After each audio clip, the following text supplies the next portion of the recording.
Hello friends, Nagarjuna Sagar highway నుంచి 3.5 km distance లో upcoming regional ring road నుంచి జస్ట్ 3 km డిస్టెన్స్ లో కేవలం 4 lakhs బడ్జెట్ లో ఒక గుంట పర్చేజ్ చేసే విధంగా సాన్వికా గ్రూప్ వారు క్యాన్వాస్ థీమ్ ఫార్మ్ ల్యాండ్స్ ని డెవలప్ చేస్తున్నారు. ఇప్పుడు ప్రాజెక్ట్ వివరాలు చూస్తే ఈ ప్రాజెక్ట్ సాగర్ హైవే పైన ఉన్న చింతపల్లిలో ఉంది. ఇది మొత్తం 14 acres లో స్ప్రెడ్ అయి ఉంటుంది. ఇంతకు ముందు సాన్వికా గ్రూప్ RRR రిచ్ ఫార్మ్స్ అనే పేరుతో సాగర్ హైవే పైన ఉన్న వింజమూరులో ఒక ఫార్మ్ ల్యాండ్స్ ప్రాజెక్ట్ ని సక్సెస్ఫుల్ గా కంప్లీట్ చేశారు. ఆ ప్రాజెక్ట్ మొత్తం 3 weeks లో సేల్ అయిపోయింది. ఆ ప్రాజెక్ట్ కూడా 14 acres సైజ్. ఆ ప్రాజెక్ట్ రెస్పాన్స్ బేస్ చేసుకుని ఇక్కడ మంచి బడ్జెట్ లో ఒక కొత్త ప్రాజెక్ట్ ని స్టార్ట్ చేశారు. అంటే కేవలం 3,299 రూపీస్ పర్ స్క్వేర్ యార్డ్ లో ఇక్కడ ఫార్మ్ ప్లాట్స్ ని సేల్ చేస్తున్నారు. సో మనం ఒక గుంట 4 lakhs లో 2 గుంటాస్ 8 lakhs బడ్జెట్ లో పర్చేజ్ చేయొచ్చు. ఇక్కడ 1 గుంట పర్చేజ్ చేస్తే ఈ 1 గుంట సైజ్ లో 6 ఫ్రూట్ ప్లాంటేషన్స్ ని ప్రొవైడ్ చేస్తారు. అలానే ఎవరైనా కస్టమర్స్ కి రిక్వైర్మెంట్ ఉంటే ఫార్మ్ హౌస్ ని డెవలప్ చేసి కూడా ఇస్తారు. ఈ project 40 feet road facing project. ఈ లేఅవుట్ లో కమర్షియల్ ప్లాట్స్ కూడా అందుబాటులో ఉన్నాయి. ఈ ప్రాజెక్ట్ మొత్తాన్ని రిసార్ట్ కాన్సెప్ట్ తో డెవలప్ చేస్తున్నారు. ఇక్కడ డెవలప్మెంట్స్ చూస్తే ఆల్రెడీ రోడ్స్ డివైడ్ చేశారు. 2 or 3 days లో ప్లాంటేషన్ కి సంబంధించిన వర్క్స్ కూడా స్టార్ట్ అవుతాయి. అలానే farm house, swimming pool, club house లాంటివి కూడా త్వరలోనే నిర్మాణం స్టార్ట్ చేస్తారు. ఇంకా కనెక్టివిటీ పరంగా చూస్తే సాగర్ హైవే నుంచి 3.5 km distance, outer ring road exit 12 అంటే బొంగుళూరు ఎగ్జిట్ నుంచి 50 km డిస్టెన్స్, అప్కమింగ్ RRR కి 3 km డిస్టెన్స్ లో, చింతపల్లి సాయిబాబా టెంపుల్ కి జస్ట్ 2 km డిస్టెన్స్ లో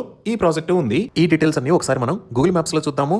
సో గూగుల్ మ్యాప్స్ లో చూస్తే ఇక్కడ ఎల్లో కలర్ లో ఉన్నది నాగార్జున సాగర్ హైవే. ఇక్కడ ఉన్న ఏరియాస్ వింజమూరు మరియు చింతపల్లి. ఇటుపక్క మీరు ఆరెంజ్ కలర్ లో చూస్తున్నది proposed regional ring road. So మనం ఈ నాగార్జున సాగర్ హైవే మీద ఇక్కడ దాకా వచ్చిన తర్వాత ఈ లొకేషన్ లో వింజమూరు గేట్ అని ఉంటుంది. ఇక్కడ నుంచి రైట్ సైడ్ తిరిగితే జస్ట్ 3.5 km డిస్టెన్స్ లో సాన్వికా గ్రూప్ క్యాన్వాస్ థీమ్ ఫార్మ్స్ కి రీచ్ అవుతాము. అలానే ఈ లొకేషన్ లో మీరు ఫేమస్ చింతపల్లి సాయిబాబా టెంపుల్ ని చూడొచ్చు. ఇంకా మనం జూమ్ అవుట్ చేసి చూస్తే ఇది outer ring road. Outer ring road మీద ఇది ఎగ్జిట్ నెంబర్ 12 బొంగుళూరు ఎగ్జిట్. ఈ ఎగ్జిట్ 12 దగ్గర కిందకి దిగి సాగర్ హైవే మీద వస్తే ఇబ్రహీంపట్నం, యాచారం, అలానే అప్కమింగ్ రీజనల్ రింగ్ రోడ్ దాటిన తర్వాత మన ప్రాజెక్ట్ ఉంది. ఇక్కడ మీరు వైలెట్ కలర్ లో చూస్తున్నది ప్రపోజ్డ్ గ్రీన్ ఫీల్డ్ హైవే. ఇది డైరెక్ట్ గా వచ్చి రీజనల్ రింగ్ రోడ్ కి కనెక్ట్ అవుతుంది. అలానే ఇటుపక్క ఉన్న రోడ్ శ్రీశైలం హైవే. సో ఈ రీజనల్ రింగ్ రోడ్ ఒకసారి కంప్లీట్ అయితే మన ప్రాజెక్ట్ దగ్గర నుంచి ఈ గ్రీన్ ఫీల్డ్ హైవే